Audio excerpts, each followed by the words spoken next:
بسم الله الرحمن الرحيم الحمد لله رب العالمين الحمد لله الذي هدانا لهذا وما كنا لنهتدي لولا أن هدانا الله جزا الله عنا محمدا صلى الله عليه وسلم بما هو أهله. محترم علماء کرام اور اسٹیج پر رونق افزا بہت سارے بڑے بڑے احباب انشاءاللہ اور محترم دوستوں بھائیوں بزرگوں محترم دینی بہنوں، اللہ تعالیٰ نے ہمیں بہت بڑی بڑی نعمتیں عطا فرمائی ہیں، بڑے احسانات اللہ پاک نے ہم سب پر فرمائے ہیں۔ اللہ تعالیٰ نے زندگی دی، اللہ کی بہت بڑی نعمت ہے۔ اللہ تعالیٰ نے جوانی عطا فرمائی، اللہ کی بڑی نعمت ہے۔ ماں باپ عطا فرمائے، دوست احباب عطا فرمائے، غرض کی بہت ساری نعمتیں اللہ پاک نے ہم سب کو عطا فرمائی۔ زندگی اللہ کی وہ نعمت ہے جس نعمت پر ہم سب کا کوئی کنٹرول نہیں ہے، ہم اس کو روک نہیں سکتے اپنے پاس میں۔ مال ہے، اس کو بچایا جا سکتا ہے، اس کو روکا جا سکتا ہے، لیکن زندگی وہ چیز ہے کہ اس کو روکا نہیں جا سکتا۔ یہ بڑی سرعت اور تیزی کے ساتھ نکلتی چلی جائے، جیسے برف پگھلتا ہے ایسے زندگی بھی پگھلتی۔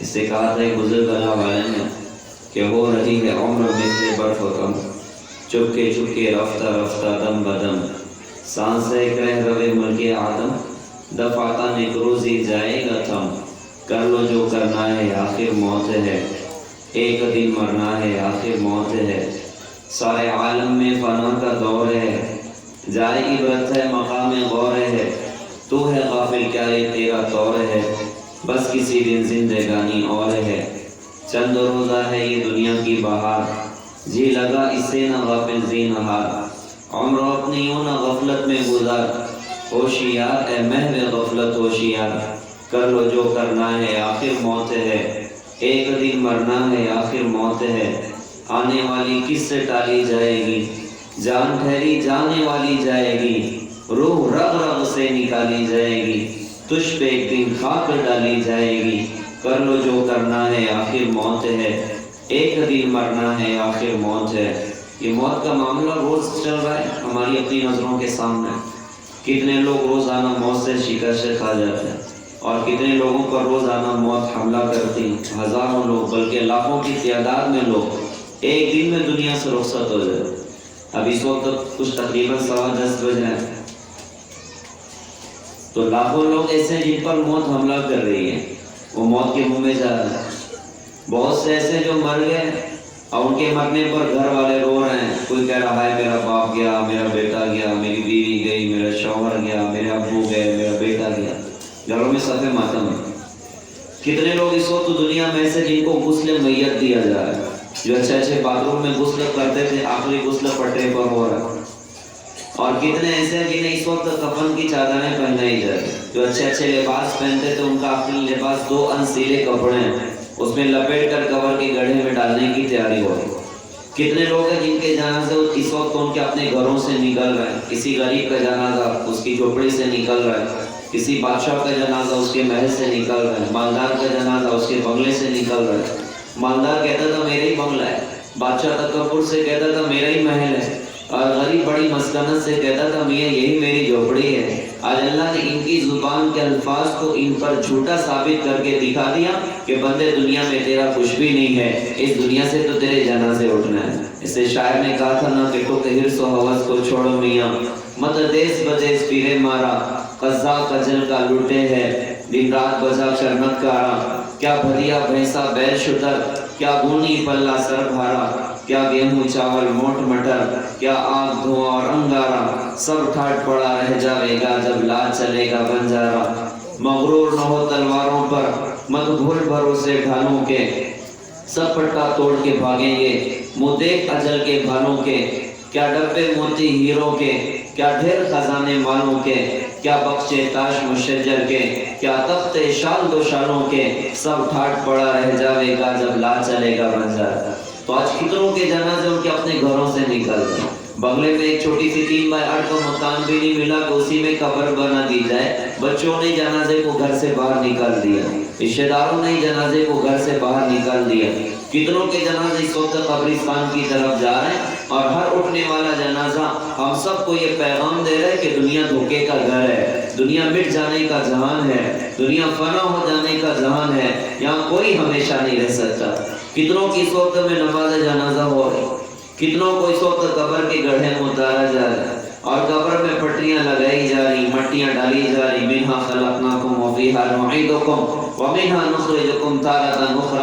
مٹی ڈالنے کے بعد ہم یوں اپنے ہاتھ کو جھڑتے ہیں، بھیا تو جان تیرا عمل جانے، ہمیں تجھ سے کوئی واسطہ نہیں، ہمیں دنیا میں ڈھیر سارے کام اور بھی کرنے، اور پھر چھوڑ کر چلے جاتے۔ جن کے لباس پہ کبھی دھول نہ پڑتی تھی، آج مٹی کی چادر اوڑھ کے قبر کے گڑھے میں پڑے۔ جن کے لباس پہ کبھی مکھی نہ بیٹھتی تھی، آج زبان میں کیڑے پڑ گئے، اور آنکھوں کو کیڑوں نے کھا لیا، اور بدن کو کیڑوں نے کھا لیا۔ میرے پیارے بھائیوں، محترم دینی بہنوں، ایک دن آئے گا کہ یہ سارے معاملات ہمارے اپنے ساتھ میں بھی ہونے ہیں۔ یہ بدن سے روح نکلنی ہے، اور کب نکلے گی وہ اللہ ہی بہتر جانتا ہے۔ البتہ اتنا پکا ہے کہ 7 دن میں سے ایک دن ہوگا جو میری آپ کی موت کا دن ہوگا۔ 24 گھنٹے میں کوئی 1 گھنٹہ ہوگا جس میں مجھے اور آپ کو مرنا ہے، یا تو دن ہوگا یا تو رات ہوگا۔ اس لیے ہمیں تعلیم دی گئی کہ صبح ہو جائے تو شام کا انتظار نہ کرو، اور شام ہو جائے تو صبح کی زندگی کا انتظار نہ کرو۔ کتنے ہوتے ہیں جنہوں نے جو شام کا ڈھلتا سورج دیکھتے ہیں، سورج کا نکلنا اور طلوع ان کا اپنا مقدر نہیں ہوتا، اس سے پہلے ان کی زندگی کا سورج غروب ہو جاتا ہے۔ کتنے ایسے ہوتے ہیں کہ جن دن کی روشنی دیکھتے ہیں اگلی رات مقدر نہیں ہوتی، رات کے اندھیرے دیکھتے ہیں اگلا دن ان کا مقدر نہیں ہوتا۔ پلاننگ تو سالوں کی ہو رہی ہوتی ہے، گھر کی تعمیر چلی، انجینئر سے سوال کیا یہ تعمیر کتنے دن کھڑی رہے گی، تو انجینئر نے بھی بڑے فخر سے کہا کہ 100 سال تو دیکھنا ہی نہیں پڑے گا۔ اس نے 100 سال کی بات کی، اور بندے کو پتہ نہیں کہ ملک الموت اس کی موت کا وارنٹ لے کے اللہ کی بارگاہ سے نکل چکا ہے، اور آج اس کی زندگی کا آخری دن آ چکا ہے۔ ابھی رات کے تقریباً 10:15 بجے ہیں۔ اس وقت کتنے لوگ ہیں جو اپنے کاروبار سے، اپنی مشغولیوں سے، اپنی مصروفیات میں تھک گئے، تھک کے چور ہو گئے، اب یہ سوچتے ہیں گھر جائیں گے اور جلدی سے جا کے آرام کریں گے۔ ہزاروں لوگ ایسے ہیں کہ جن کا آج کا آرام ان کے اپنے گھر کے بستر پر نہیں ہے، بلکہ قبر کے گڑھے میں ان کے بستر لگنے کی تیاری ہو چکی ہے۔ ہمارا شہر مالیگاؤں بڑا شہر ہے، اور اپنا قبرستان بھی بہت بڑا ہے، تو بہت سے لوگوں کی یہ چاہت ہوتی ہے کہ بھائی دادا بھی ادھر ہی ہے اور ابا بھی ادھر ہی ہے، تو اپنی قبر بھی تو ادھر ہی بننا چاہیے۔ اور چونکہ لوگ دن میں بھی مرتے ہیں تو رات میں بھی مرتے ہیں۔ دن میں کسی کا انتقال ہوا تو قبر کھودنے والے ٹھیک ہے، وہ دن کا موقع ہے، قبر کھود دیتے ہیں، لیکن رات میں کب بھی جنازہ آ جائے اور قبر تیار نہ ہو تو قبر کھودنے والوں کو تھوڑا دقت ہوتی ہے کہ بھائی نیند قربان کرنا اور پھر جانا، تو وہ بھی بڑے ہوشیار ہیں، دن میں ہی قبر ایکسٹرا کھود کے رکھ لیتے ہیں۔ تو بلا مبالغہ ہمارے شہر میں روزانہ ایسے لوگ ہوتے ہیں کہ جن کی قبر دن میں کھودی جا چکی ہوتی ہے، انہیں پتہ نہیں ہوتا کہ ہماری تو قبر بھی کھودی جا چکی ہے۔ اس وقت پورے شہر میں کتنے لوگ ہیں جن کے کفن مارکیٹ میں بکنے کے لیے آ چکے ہیں، کتنے لوگ ہیں جن کی قبر میں لگائی جانے والی پٹریاں درخت سے کاٹی جا چکی ہیں، مارکیٹ میں بکنے کے لیے آ چکی ہیں، اور بلا مبالغہ ہزاروں لوگ ایسے بھی ملیں گے۔ ایسے ہیں، اب اللہ بہتر جانتا آگے کون جانے والا، کہ جن کے بدن کے کھانے والے کیڑے بھی قبرستان میں ان کا اپنا انتظار کر رہے ہیں کہ اللہ ہماری رات کی ڈش کب آنے والی، اللہ ہمارا صبح کا ناشتہ کب آنے والا۔ میرے پیارے بھائیوں، محترم دینی بہنوں، ایک دن آئے گا کہ ہم مر جائیں گے، دنیا سے چلے جائیں گے۔ اللہ نے کیوں ہمیں زندگی عطا فرمائی؟ اللہ نے کس لیے ہمیں مسلمان بنایا؟ اللہ نے کس لیے ہمیں انسان بنایا؟ کیا بس ایسے ہی اللہ پاک نے بیکار بنا دیا؟ کیا بس ایسے ہی اللہ پاک نے بیکار بنا دیا؟ اللہ نے اس پوری کائنات میں کوئی شے اللہ نے بیکار نہیں بنائی۔ ربنا ما خلقت هذا باطلا سبحانك فقنا عذاب النار۔ اللہ نے کائنات میں کوئی شے بیکار نہیں بنائی، تو ہمیں تو انسان بنایا، ہمیں تو مسلمان بنا، تو کیا بس ایسے ہی اللہ پاک نے بنا دی؟ کیا کوئی اس کا مقصد نہیں تھا؟ اللہ نے سوال فرمایا فَحَسِبْتُمْ أَنَّمَا خَلَقْنَاكُمْ عَبَثًا وَأَنَّكُمْ إِلَيْنَا لَا تُرْجَعُونَ۔ میرے بندوں، میری بندیوں، کیا تم یہ سمجھتے ہو کہ ہم نے تمہیں دنیا میں بس ایسے بیکار بنا دیا؟ اور کیا تم یہ سمجھتے ہو کہ تم ہماری طرف نہیں لوٹائے جاؤ گے؟ اللہ کی قسم، ہمیں سے ہر ایک کو اللہ کی بارگاہ میں لوٹنا ہے۔ آج آخرت ہماری نظروں سے اوجھل ہوتی چلی گئی، حالانکہ ہماری شریعت میں حضرت محمد صلی اللہ علیہ وسلم نے اور قرآن پاک کی عظیم کتاب میں جگہ جگہ اللہ پاک نے ہمیں آخرت سمجھائی، آخرت سنائی کہ مرنے کے بعد کیا کچھ ہونے والا۔ اپنی زندگی کو عیاشی پر وہ ڈالے جس کو مرنے کے بعد اللہ کی بارگاہ میں کھڑے ہونے کا فکر نہ ہو. اپنی زندگی میں اللہ اس کے رسول کا باقی وہ بنے جس کو آخرت کی زندگی کا یقین نہ ہو. یہ تو ہمارے اپنے یقین کا حصہ ہے کہ مرنے کے بعد ہمیشہ ہمیشہ کی زندگی ہے، اور اس زندگی کی بنیاد اللہ پاک نے دنیا کی زندگی پر رکھی ہے. جو دنیا کی زندگی میں اللہ اس کے رسول کا فرما بردار بنے گا، آخرت میں بڑی کامیابی اس کا اپنا مقدر ہے. اور جو اپنی خواہش کا غلام بنے گا، اپنی خواہشات کو پورا کرنا مقصد زندگی بنائے گا، اور اللہ اس کے رسول کو بھلا کر زندگی گزارے گا، آخرت کی بڑی تباہی اور بربادی اس کا اپنا مقدر ہے. یہ دنیا کی زندگی کوئی کھیل تماشا نہیں ہے کہ جہاں چاہا گزار دیا، جس طرح چاہا گزار دیا. اگر ہمیں مرنے کے بعد زندہ ہونے کا مسئلہ ہمارے سامنے نہیں ہوتا، یا اللہ کے سامنے کھڑے ہو کر زندگی کا جواب دینے کا مسئلہ نہیں ہوتا، اور موت آ کے ہی سارا معاملہ دین کر دیتی، تو پھر ٹھیک تھا کہ آدمی جیسے چاہے اپنی زندگی گزار لے. لیکن قیامت تو یہ ہے کہ مرنے کے بعد ہمیشہ ہمیشہ کی زندگی ہے، اور اللہ کی بارگاہ میں کھڑے ہونا ہے، اور اللہ کو قیامت کے میدان میں اپنی زندگی کا حساب دینا. وہ دن بھی کیا دن ہوگا کہ ہم اللہ کی بارگاہ میں کھڑے ہوں گے، اور اللہ ہم سے ہماری اپنی زندگی کا سوال کرے گا. میں نے زندگی دی تھی کہاں لگائی، جوانی دی تھی کہاں لگائی، مال کہاں سے کمایا کہاں خرچ کیا، بتا تو نے اپنے علم پر کیا عمل کیا. جو اللہ سوال کر رہا ہے، جو اللہ سوال کر رہا ہے، ایسا نہیں ہے کہ اس کو معلوم نہیں ہے کہ کدھر گزار گیا تھا. اللہ کو سب پتہ ہے کہاں گزار گیا، کیا کر کے آیا، کیا کالا چٹا اپنی زندگی میں، وہ سب کا سب اللہ کے علم میں ہے. اللہ تو ظاہر بھی دیکھتا ہے، اللہ تو باطن بھی دیکھتا ہے. ساری زندگی اللہ پاک کی اپنی نظروں میں ہے. پھر بھی اللہ سوال کرے گا زندگی دی تھی کہاں لگائی، جوانی دی تھی کہاں لگائی، مال کہاں سے کما کہاں خرچ کیا، بتا تو نے اپنے علم پر کیا عمل کیا. بتاؤ تو صحیح اپنی زندگی میں نمازوں کا چھوڑنے والا قیامت کے میدان میں اللہ کو کیا جواب دے گا. حضرت محمد صلی اللہ علیہ وسلم کو بھلا کر زندگی گزارنے والا قیامت کے میدان میں اللہ کو کیا جواب دے گا. جس کی کمائی کی راہیں غلط ہو جائیں، جس کے خرچ کی راہیں غلط ہو جائیں، وہ اپنی کمائی اور خرچ کا کیسے اللہ کو جواب دے گا. جس کی کمائی نشے آور گولیاں، کتا گولی جس کی کمائی کا ذریعہ ہو، شراب کا بیچنا جس کی اپنی کمائی کا ذریعہ ہو، اور ایسی نشے کی دوائیاں جس سے نشہ ہو اور قوم برباد ہو، جو ایسی راستوں سے اپنی کمائیاں حاصل کرے، پیسے حاصل کرے، وہ قیامت کے میدان میں اپنی کمائی کا کیسے اللہ کو جواب دے گا کہ اللہ میں کدھر سے کمائی کر کے آئے. اور جس کا خرچ زنا کے اڈوں پر ہو، اور جس کا خرچ شراب میں ہو، اور جس کا خرچ نشے میں ہو، اور جس کا خرچ اللہ کی نافرمانی کے اڈوں پر ہو، وہ قیامت کے میدان میں اللہ کو کیا جواب دے گا، میں کہاں اپنے مال کو خرچ کر کے آیا. جوانی اللہ پاک نے عطا فرمائی، اس کا سوال ہوگا قیامت کے میدان میں. تو جو اپنی جوانیوں میں ناچنے والوں کو زندگی کا ہیرو بنائیں گے، اور موبائل میں زندگیاں برباد کریں گے، اور ناچ گانوں کے اڈوں پر اپنی زندگیاں برباد کریں گے، اللہ کو بھی بھلا کر، اللہ کے رسول کو بھی بھلا کر جو زندگی گزاریں گے، بتاؤ تو صحیح قیامت کے دن کیسے اپنی جوانیوں کو اللہ کا جواب دیں گے. میں کدھر اپنی جوانی گزار کے آیا ہوں. میرے پیارے بھائیوں، محترم دینی بہنوں، یہ بڑے بڑے مسائل ہیں کہ ہمیں قیامت کے میدان میں اللہ کے سامنے کھڑے ہونا ہے اور اپنی زندگی کا حساب دینا ہے، اور اس دن اعلان ہوگا.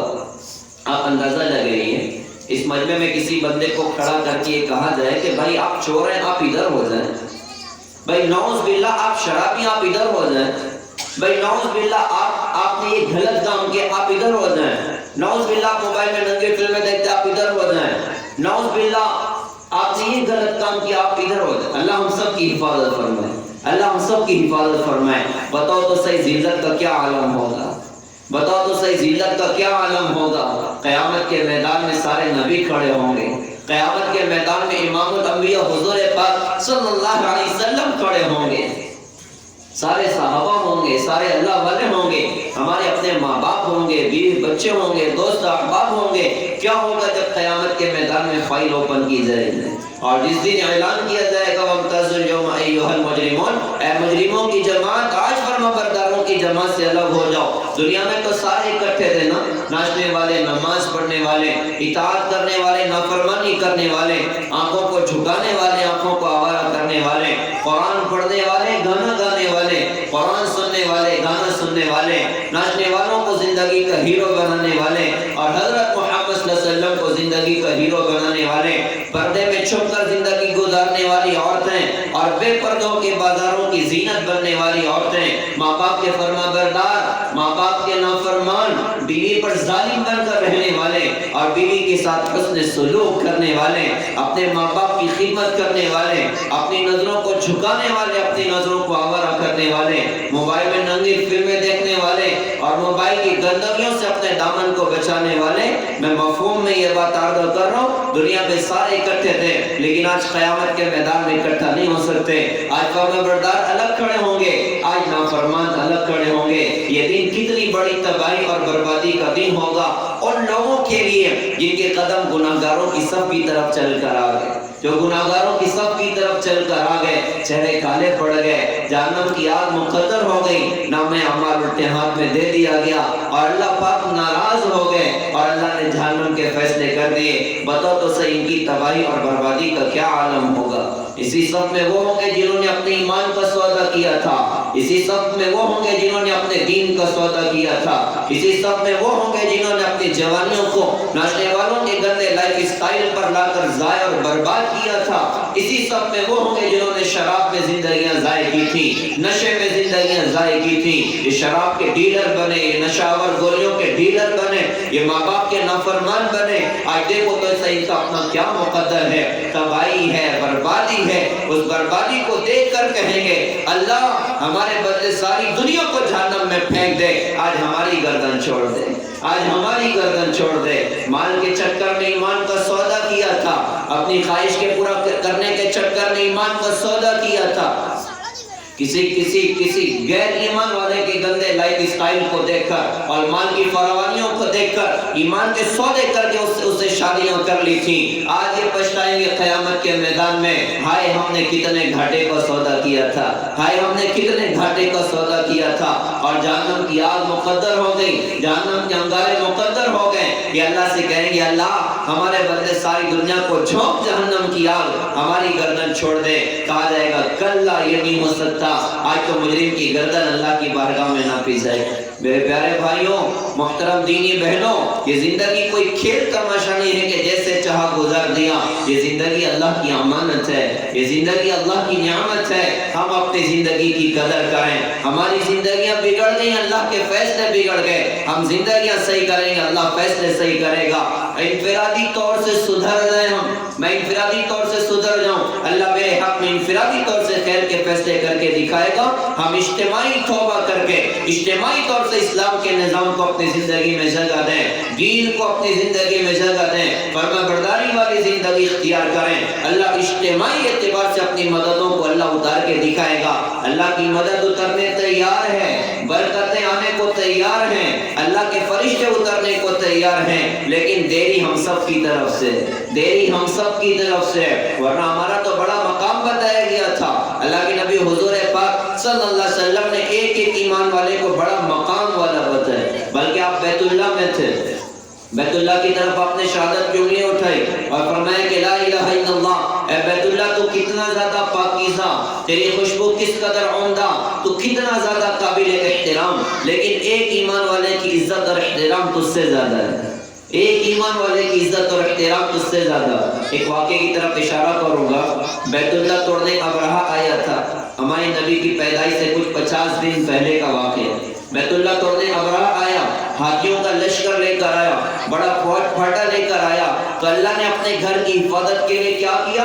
اللہ نے ابابیل کا لشکر بھیج دیا، چھوٹے چھوٹے پرندے، ان کا چونچ کتنا چھوٹا، ان کا پنجہ کتنا چھوٹا، ان پنجوں اور چونچ میں جو پتھر تھے وہ کتنے چھوٹے، اللہ نے ان کی فوج اللہ پاک نے بھیج، وَلِلَّهِ جُنُودُ السَّمَاوَاتِ وَالْأَرْضِ، آسمان و زمین میں اللہ کی فوجیں ہیں، وہ کبھی کورونا وائرس بھی مسلط کر کے ان لوگوں کی عقلوں کو ٹھکانے لگا کے دکھا دیتا ہے۔ ارے ہوا نہیں ہوا، عقلیں ٹھکانے آ گئی، اللہ نے ساری دنیا کو بلاک کر کے رکھ دیا، اللہ نے ساری دنیا کی کمر اللہ پاک نے توڑ کے دکھا دی، اللہ نے دنیا باغی بنی تو اللہ نے توڑنے کے لیے جبرائیل نہیں اتارے، اللہ نے میکائیل کو نہیں بھیجا، کوئی بڑا فرشتہ اللہ نے نہیں بھیجا، ایک نہ نظر آنے والی مخلوق کو اللہ پاک نے مسلط کیا، ساری دنیا کو اللہ پاک نے بلاک کر کے دکھا دیا۔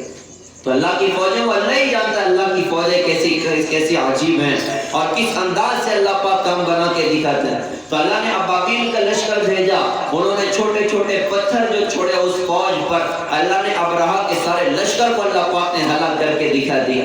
اور یہ واقعہ اللہ نے ہمیں قرآن میں سنایا. پیارے بھائیوں, بڑے درد کی بات ہے, حضور پاک صلی اللہ علیہ وسلم نے ایک ایک ایمان والے کو بیت اللہ سے زیادہ قیمتی بتایا تھا.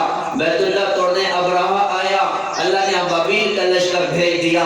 ایک ایک ایمان والا بیت اللہ سے زیادہ قیمتی ہے. آج کیا بات ہے, ابابیل کا لشکر نہیں آ رہا ہے. کیا بات ہے, بدر کے فرشتے نہیں آ رہے. کیا بات ہے, ہم رو رو دعائیں کر رہے ہیں, ہماری دعاؤں پہ بظاہر وہ نہیں نظر آ رہا جو ہم مانگ رہے ہیں. اللہ اس امت کے عزت کے فیصلے کر, اللہ اس امت کی حفاظت کے فیصلے کر. بلکہ ہر آنے والا دن پچھلے دن سے زیادہ سخت ہوتا ہے. ہر آنے والا دن پچھلے دن سے زیادہ سخت ہوتا ہے, اور مسلمان کا خون پانی سے بھی زیادہ سستا ہوتا چلا گیا. اس کی کیا بنیادی وجہ ہے؟ اس کی بنیادی وجہ یہ ہے کہ وہ تو مائل بکرم ہے, کوئی سائل ہی نہیں. اللہ دینا چاہتے ہم لینا بھول گئے, اللہ معاف کرنا چاہتے ہم معاف کرانا بھول گئے. میرے پیارے بھائیوں, آج ہماری ضرورت ہے ہم اللہ کی طرف رجوع کریں. محترم بہنوں, ہماری ضرورت ہے ہم اللہ کی طرف آئیں, اپنے اللہ سے توبہ کریں, اپنے اللہ کو راضی کریں. اللہ کو راضی کرنا بڑا آسان, اللہ کو خوش کرنا بڑا آسان, کیونکہ اللہ سے زیادہ کریم کوئی نہیں, اللہ سے زیادہ رحیم کوئی نہیں, اللہ سے زیادہ معاف کرنے والا کوئی نہیں. اللہ نے اپنے عرش کے سامنے لکھا ہے, ان رحمتی تغلب غضبی,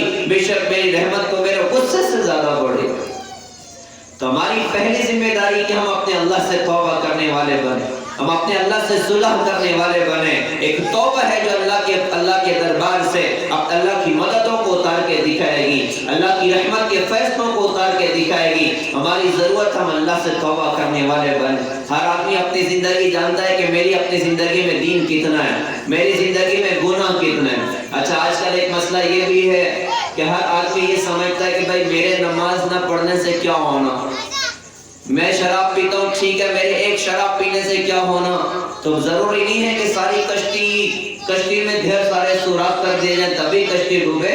بعض مرتبہ ایک سوراخ بھی کشتی کا ڈوبنے کا ذریعہ بن جاتا. بڑے درد کی بات ہے, آج تو ہر مسلمان اس کشتی میں سوراخ کر رہے ہیں, آج تو ہر مسلمان اس کشتی میں سوراخ کر رہا ہے. ہماری ضرورت ہے ہم اپنے اللہ سے توبہ کریں. اللہ کی رحمت کے در کھلے ہوئے ہیں, اللہ معاف کرنے کے لیے تیار ہے. حسن بصری رحمۃ اللہ علیہ لوگوں میں بیان کر رہے تھے, بیان کرتے کرتے مرد بھی تھے, مستورات کا بھی مجمع تھا.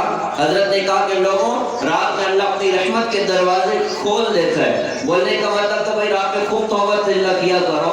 تو عورتوں کے مجمع میں سے ایک بوڑھی اماں کھڑی ہوئی اور کھڑی ہو کر سوال کیا کہ حسن پہلے آپ یہ بتائیں کہ اللہ اپنی رحمت کے دروازے بند کب کرتا ہے جو آپ کھولنے کی بات کرتے ہیں؟ ارے اللہ کی رحمت کے در تو دن رات کھولے ہوتے ہیں. بندہ جب آئے توبہ کرنے اللہ معاف کرنے تیار ہوتا ہے, جب آئے صلح کرنے اللہ معاف کرنے تیار ہوتا ہے.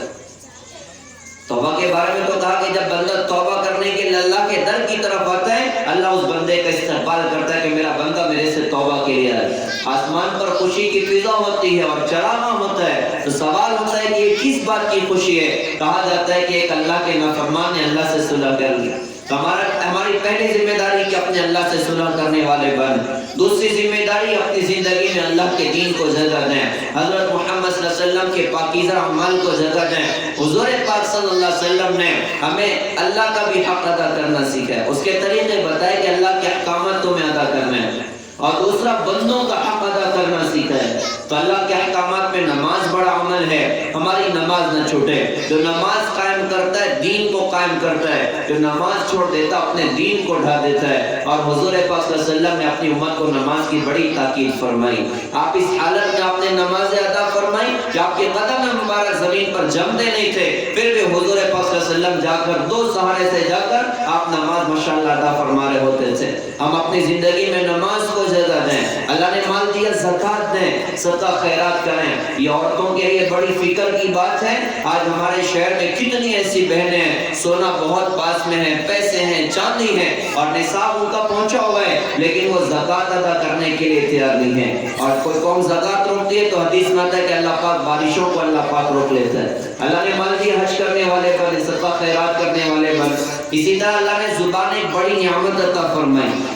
یہ زبان جھوٹ کے لیے نہیں ہے, یہ زبان گالی کے لیے نہیں ہے، یہ زبان لعن طعن کے لیے نہیں ہے، یہ زبان غیبت کرنے کے لیے نہیں ہے، یہ زبان اپنے بچوں کو کوسنے کے لیے نہیں ہے۔ عورتوں میں یہ بات عام طور سے ہوتی ہے، عام طور سے یہ بات ہوتی ہے۔ اللہ ہم سب کو سمجھ دے کہ ساری بہنیں تو ماشاءاللہ ان کے اندر بڑی خوبصورت صفات ہیں، کیلے کی مسورات ہیں نا۔ تو ایک عام بات کروں گا، عام طور سے عورتیں جو ہے وہ کوسنے کی مائی ہوتی ہیں۔ بچہ بات نہیں مان رہا اور نافرمانی کر رہا ہے تو ایک دم وہ تیرے ہاتھ توڑ جائیں، تیرے پیر توڑ جائیں، اور پھر جب بچہ ہاتھ پیر توڑوا کے گھر آئے تو پھر روتے بیٹھتے ہیں کہ اللہ نے میرے بچے کے ساتھ ایسا کیوں کر دی۔ ایک واقعہ سنو، حضرت امام عبدالرحمن السدیس دامت برکاتہ، امام حرم، تو جب چھوٹے تھے شرارت کرتے تھے نا تو ان کی امی کا مزاج تھا وہ بددعا دیتی تھی، لیکن بددعا بڑی کمال کی دیتی تھی، ناراض ہو کے جا بیٹا اللہ تجھے حرم کا امام اللہ پاک بنا دے، اللہ تجھے مکے کا امام بنا دے۔ اس ماں کی اس انداز کی بددعا نے آج کیا دن دکھا ہے؟ وہ بددعا تو نہیں تھی، دعا تھی کہ اللہ تجھے حرم کا امام اللہ پاک بنائے۔ آج ماشاءاللہ عبدالرحمن السدیس، اس ماں کی دعا نے اللہ کے عرش سے فیصلے کروا کے دکھا دی۔ تو زبان کوسنے کے لیے نہیں ہے، زبان غیبت کے لیے نہیں ہے۔ آج مسلمان کسی درجے میں شراب کو برا سمجھتا ہے، زنا کو برا سمجھتا ہے، اور نشے کو برا سمجھتا ہے، نماز چھوڑنے کو برا سمجھتا ہے، لیکن اللہ معاف کرے آج مسلمان غیبت کو برا نہیں سمجھتا۔ کسی کی پیٹھ کے پیچھے اس کے بارے میں وہ بات کرنا جو اس کو بری لگے۔ صحابہ نے کہا کہ حضرت اگر ہم وہ بات کریں جو واقعی اس بندے میں موجود ہے تو کیا تب بھی غیبت ہے؟ تو حضرت نے فرمایا کہ بھائی تبھی تو غیبت ہے۔ اگر وہ بات کہو جو اس بندے میں موجود نہیں تب تو وہ بہتان ہو جائے گا، اور بہتان تو غیبت سے بھی زیادہ سخت ہے۔ حالانکہ نبی نے ارشاد فرمایا کہ سود کے 70 سے زیادہ باب ہیں، سب سے ہلکا درجہ سود کا اپنی ماں کے ساتھ زنا کرنے کے برابر ہے، اور 1 روپیہ سود کا 35 زنا سے زیادہ سخت ہے۔ سب سے بدترین سود مسلمان کی آبروریزی ہے، مسلمان کی عزت پر کیچڑ اچھالنا ہے۔ اس زبان سے کبھی کسی کی برائی نہ کریں، اس زبان سے کبھی کسی کی برائی نہ کریں۔ ہم قربان ہیں حضور پاک صلی اللہ علیہ وسلم پر، ہمارے نبی کا کیا خوبصورت مزاج اور تعلیم تھی۔ اللہ کے نبی نے صحابہ سے فرمایا تھا میرا کوئی صحابی، میرے کسی صحابی کی کوئی بری بات مجھے آ کر نہ بتائے، کیونکہ میں چاہتا ہوں کہ جب میں تمہارے پاس آؤں تو میرا دل ہر ایک کی طرف سے صاف ہونا چاہیے، ہر ایک کی طرف سے پاک ہونا چاہیے۔ یہ زبان غیبت کے لیے نہیں ہے، یہ زبان گالی کے لیے نہیں ہے، بڑی اسلام سے دوری کا ایک نتیجہ اور بڑی مصیبتیں ہم لوگ دیکھ رہے ہیں۔ آج باپ کی زبان پر گالی ہے، آج ماں کی زبان پر گالی ہے، تو چھوٹے چھوٹے بچے گلیز گالی اور گندی گندی گالیاں جو ہے دے رہے ہوتے ہیں۔ ان کے کلام کی شروعات سلام سے نہیں ہوتی، گالیوں سے ہو رہی ہوتی، اور حضور نے فرمایا تھا جب میری امت آپس میں گالی گلوچ کرنا اختیار کرے گی یہ اللہ کی نظروں سے گر جائے گی، یہ اللہ کی نظروں سے گر جائے گی۔ یہ زبان گالی کے لیے نہیں ہے، جو چاہتا ہے اللہ کی نظروں سے گر جائے تو ٹھیک ہے گالی تو ہم نیت کریں انشاءاللہ غیبت نہیں کریں گا۔ ارے بولو بھائی کرتے نہیں ہے انشاءاللہ، بہت دیر سے کہہ رہے ہیں ارے کرتے انشاءاللہ، تو ہم بہنیں بھی نیت کریں انشاءاللہ ہم غیبت نہیں کریں۔ یہ زبان اللہ نے دی تو اس سے جھوٹ نہیں بنے۔ حضور پاک صلی اللہ علیہ وسلم سے پوچھا گیا مسلمان کنجوس ہو سکتا ہے؟ آپ نے فرمایا ہو سکتا ہے۔ کبھی مسلمان ڈرپوک ہو سکتا ہے؟ آپ نے فرمایا ہو سکتا ہے۔ کبھی مسلمان جھوٹا ہو سکتا ہے؟ آپ نے فرمایا کہ نہیں مسلمان جھوٹا نہیں ہو سکتا۔ آج سچ تلاش کرنا آج مشکل ہو جاتا ہے۔ ٹوپی پہنانے کو آدمی کیا سمجھتا ہے؟ بھائی اپنا ہنر آج کل سمجھ ہے، بھائی ٹوپی پہنا دی ہم نے تو ٹوپی نہیں پہنا ہے، ٹوپی خود پہن گیا، قیامت کے میدان میں وبال پتہ چلے گا کہ جھوٹ بولنا کتنا سخت ہونا ہے۔ تو یہ زبان جھوٹ کے لیے نہیں ہے، یہ سچ کے لیے ہے۔ سچ نجات دیتا اور جھوٹ ہلاک کرتا ہے۔ ایک واقعہ یاد آیا سچ پر سے، کانگڑا میں انگریزوں کے زمانے میں ایک زمین تھی جس پر جھگڑا ہوا مسلمانوں کا اور ہندو بھائیوں کا۔ مسلمان نے کہا یہ جگہ میری اور ہندو نے کہا یہ جگہ میری، دونوں کا جھگڑا اتنا بڑا کہ پوری قوم ایک طرف کھڑی ہو گئی، اور اس بندے نے کہا کہ یہ زمین اگر مجھے مل جائے میں مسجد بنا دوں گا۔ ہندو نے سنا تو اس نے کہا کہ اگر مجھے مل جائے تو مندر بنا دوں گا۔ ابھی معاملہ کورٹ میں پہنچا اور جج بڑا پریشان تھا کہ فیصلہ کرے تو کدھر کرے، نہ یہ ماننے تیار نہ وہ ماننے تیار۔ تو جج نے کہا بھائی کوئی ایسا آدمی تمہیں ہے جس پر دونوں فریق جو ہے متفق ہو جائیں؟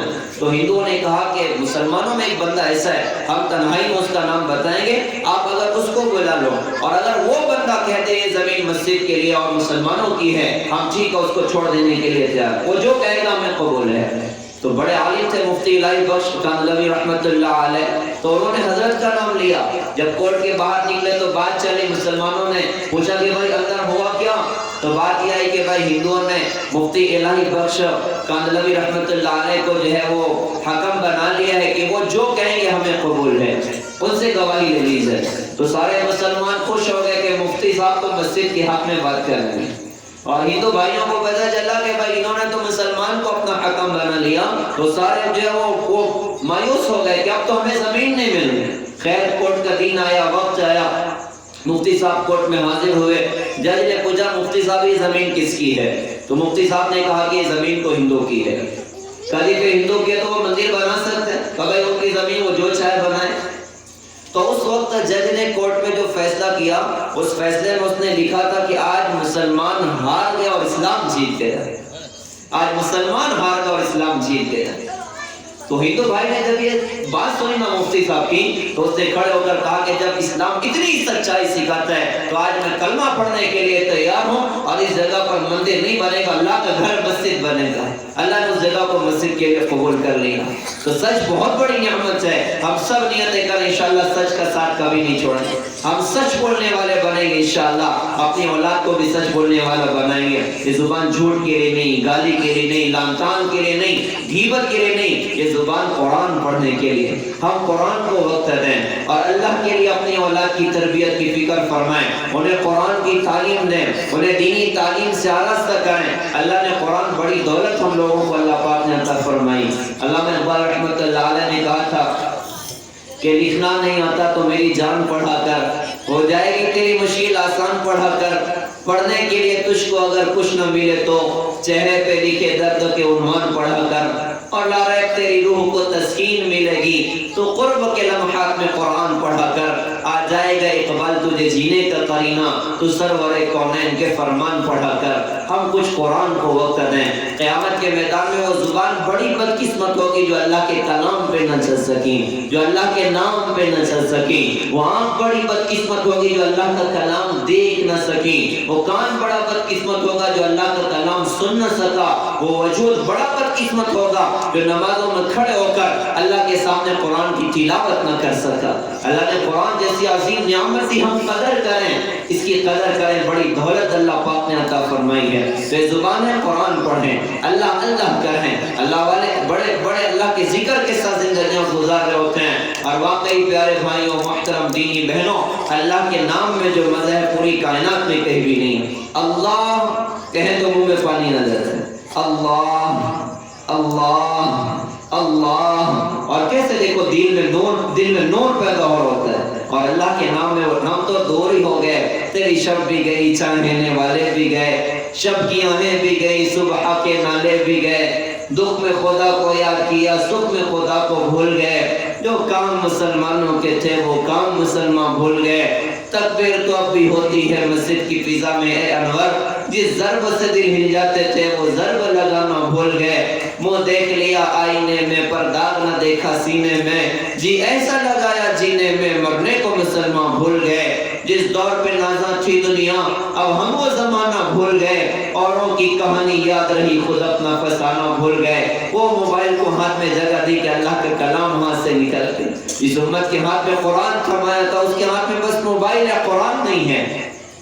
جس امت کو اپنے اللہ کا پیارا نام لینا حضور نے سکھایا تھا، اس امت کی زبان پہ آج اللہ کا نام نہیں گانے ہیں، غیبت ہے، جھوٹ ہے۔ جس امت کو قرآن سننا سکھایا تھا آج ان کے کانوں میں ہیڈ فون گھس گئے اور وہ موسیقی سن رہے ہیں اور وہ گانے سن رہے ہیں۔ ہائے بڑے درد کی بات، کتنے لوگ ہوتے ہیں ہائی وے پر گاڑیاں چلا رہے ہیں، کان میں ہیڈ فون لگا ہوا، گانے بج رہے ہیں، موسیقی بج رہی، ایکسیڈنٹ ہوا، مر گئے۔ کس منہ سے اللہ کی بارگاہ میں پہنچیں گے؟ کس منہ سے اللہ کی بارگاہ میں پہنچیں گے؟ میرے پیارے بھائیوں، اللہ کے لیے وقت نکالیں۔ اللہ والوں کو راتیں کم پڑ، جیسے ہمیں رات میں موبائل کے لیے رات کم پڑ جاتی ہے، اللہ ہماری حفاظت فرمائے۔ ایک وہ نادان ہوتا ہے جو کسی بات سے ٹینشن میں آ کے نا گن پوائنٹ سے اپنے آپ کو شوٹ کر لیتا ہے، یا بلڈنگ سے چھلانگ لگا دیتا ہے، یا پنکھے سے لٹک جاتا ہے، سوسائڈ کر لیتا ہے۔ اور ایک وہ نادان انسان ہوتا ہے جو سلو پوائزن کی طرح دھیرے دھیرے زندگی کو ضائع اور برباد کرتا، روزانہ 4 گھنٹہ 6 گھنٹہ، ہماری تو راتیں ہی اجڑتی چلی جائے۔ ہماری تو راتیں ہی اجڑتی چلے جائے۔ مولانا زکریا صاحب رحمۃ اللہ علیہ نے لکھا فضائل اعمال میں، ماشاءاللہ مولانا نے بڑی ترغیب دی اور سارے مجمع نے، ساری مستورات نے بھی ماشاءاللہ ارادہ کیا اپنے گھروں میں فضائل اعمال کی تعلیم انشاءاللہ زندہ کریں۔ حضرت نے اس میں ایک واقعہ لکھا، یہ لکھا کہ ایک بندے کی موت کا وقت تھا اور لوگ اس کو کلمے کی تلقین کر رہے تھے، تو وہ بندہ کلمہ نہیں پڑھ رہا تھا بلکہ بات کرنے لگا لیکن کلمہ زبان پر نہیں آ رہا۔ تو کسی نے کہا بھائی کیا بات ہے، آپ کی زبان پہ کلمہ کیوں نہیں آ رہا؟ اس نے کہا جی مجھے ایک گناہ یاد آ رہا ہے، شاید یہ اسی کی نحوست ہے۔ میری کپڑے کی دکان تھی، ایک خاتون آئی تھی کپڑا لینے، مجھے اچھی لگی، میں ان کو دیکھتا رہا، اس بد نظری نے یہاں پہنچایا کہ آج موت کا وقت ہے، میں کلمہ نہیں پڑھ پا رہا ہوں۔ ہائے ہائے، ایک بد نظری نے ایک موت پہ ایمان کے جنازے نکال دیے۔ بتاؤ تو صحیح، یا ساری رات موبائل میں ننگے فلمیں چلیں، ایمان کا کیا ہوگا؟ یا سارا دن اوروں کی بیٹیوں پر گندی نگاہ ہو، بتاؤ تو ایمان کے کتنے جنازے نکلیں گے؟ جہاں پر اپنے موبائل کی اسکرین پر ناچنے والیوں کی تصویریں لگائی جائیں، بتاؤ تو صحیح ایمان کا کتنا جنازہ نکلے گا؟ ہم اتنا دور ہوتے چلے گئے۔ ہم وہ قوم تھے جو اوروں کی عزت کی حفاظت کرنے والے تھے، اوروں کی بیٹیوں کی عزت کی حفاظت کرنے والے تھے۔ ہمارا دور بھی وہ دور تھا، کوئی ہندو بھائی کوئی غیر اگر سفر پر جانا ہے اپنی بیٹی کو پڑوسی مسلمان کے گھر رکھتا تھا، بھائی صاحب آپ میری بیٹی کی حفاظت کرنا، میں سفر سے آ جاؤں گا، اور مسلمان کے گھر اس کی بیٹی محفوظ ہوتی تھی۔ حضرت خالد بن ولید رضی اللہ عنہ نے ایک علاقہ فتح کیا، وہاں کا بادشاہ قتل ہوا، اس کی بیوی وہ بندیوں میں آئی۔ حضرت کو پتہ چلا کہ اس کی جو بیوی ہے بادشاہ کی، وہ ایران کے بادشاہ قیصر کی بیٹی ہے، تو انہوں نے فوراً اس کو الگ کروا، اس کے لیے خیمہ لگا، اس کی خادماؤں کو اس کی خدمت میں لگا دیا، اور 400 صحابہ کی جماعت کے ساتھ اس خاتون کو حضرت نے انطاکیہ بھیجا، دمشق سے، دمشق کو پتہ ہوا، انطاکیہ بھیجا، اور یہ پیغام دے کر بھیجا کہ جا کر قیصر سے کہہ دینا کہ ہم اپنے دشمن کو بھی عزت دیتے ہیں، ہم اپنے دشمن کو بھی یہ مقام دیتے ہیں۔ تو 400 صحابہ کی جماعت ایک کافر کی بیٹی کو حفاظت کے ساتھ لے کر اس کے باپ کے پاس پہنچے۔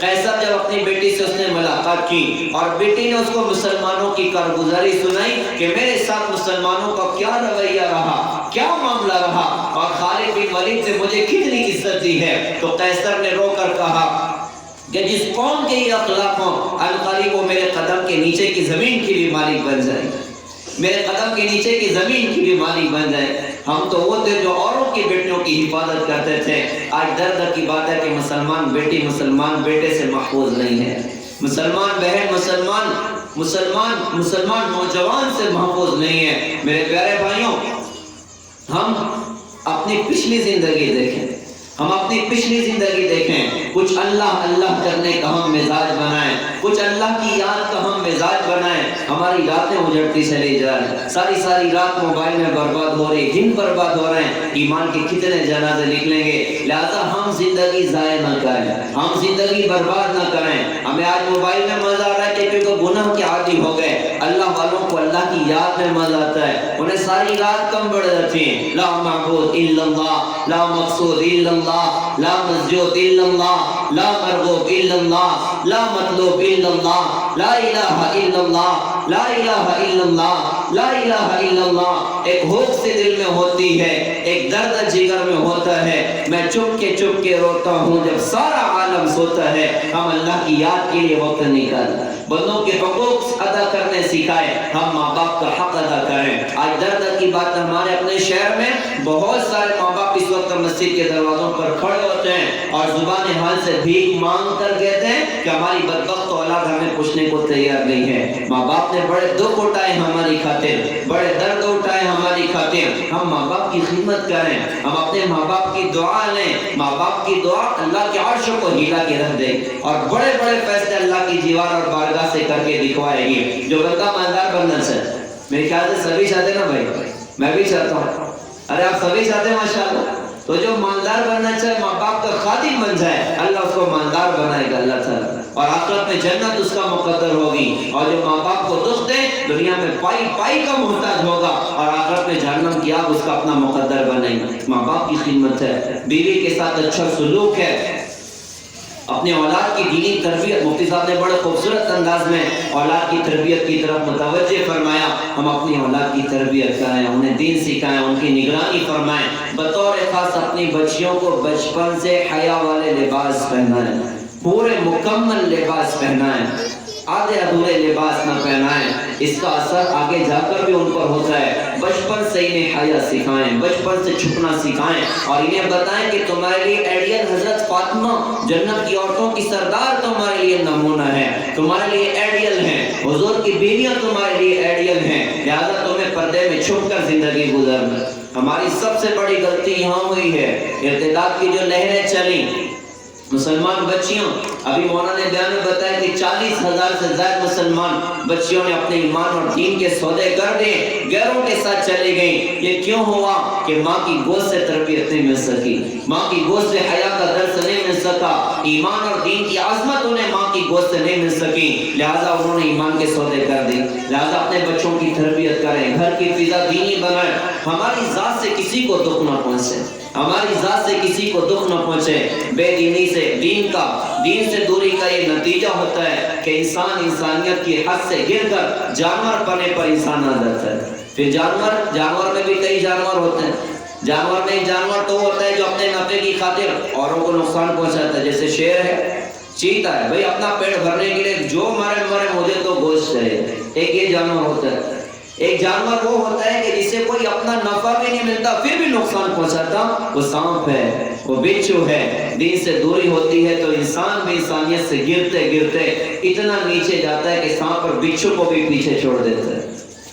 پیٹرول چوری کر دیا، گاڑی پر بلیڈ مار دی، گاڑی پر اسکریچ کر دیا، اوروں کو نقصان پہنچا، نفع اپنا کچھ بھی نہیں، نفع کچھ بھی نہیں، گاڑیوں کو نقصان پہنچانا، اس پہ بلیڈ مار دینا. اللہ پاک ہم سب کی حفاظت فرمائے. حضور پاک صلی اللہ علیہ وسلم سے پوچھا گیا سب سے افضل اسلام کس کا؟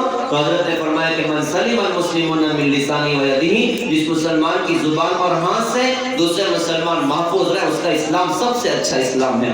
ہمارے نبی ہم کو اخلاق سکھائیں. ہم سب نیتیں کر انشاءاللہ اپنے نبی کے پاکیزہ اخلاق کو انشاءاللہ اپنی زندگی میں ضرور دیں گے. گھر کی زندگی دین والی بنائیں گے، نبی کی زندگی کو انشاءاللہ پڑھیں گے، سیکھیں گے، اس پر عمل کریں گے، اور ہماری ذات سے دین دنیا میں زندہ ہو اس کے لیے کوششیں کریں گے. پھر مرنا تو بہرحال ہے، لیکن انشاءاللہ ایسی زندگی گزار کے جائیں گے. مبارک ہو کہ موت کا دن بڑا خوشی کا دن بنے گا. فرشتے استقبال کو کھڑے ہوں گے، بالکل موت بھی جنت کی بشارت انشاءاللہ سنائے گا. جنت کے دروازے نظروں کے سامنے کھولیں گے اور قبر جنت کا باغ بنے گی. حشر میں دیکھ کر اللہ خوش ہوگا اور پھر جنت کی نعمتیں ہوں گی، مردوں کے لیے بھی، عورتوں کے لیے بھی. اور ان عورتوں کو مبارک ہو، ہر جگہ لیڈیز فرسٹ ہو جاتا ہے تو جنت میں بھی ماشاءاللہ یہی پہنے جائیں گے. مردوں کے مقابلے میں 500 سال پہلے اللہ پاک جنت میں عورتوں کو داخل کر دے گا. یہ نماز پڑھتی ہیں، اللہ کے دین پر عمل کرتی ہیں، تو ماشاءاللہ وہاں بھی اللہ پاک بڑے اعزاز عطا فرمائیں گے. اللہ تعالیٰ سے دعا ہے اللہ تعالیٰ ہم سب کو سمجھ عطا فرمائیں، عمل کی اللہ تعالیٰ ہم سب کو توفیق عطا فرمائیں. وآخر دعوانا الحمدللہ رب العالمین.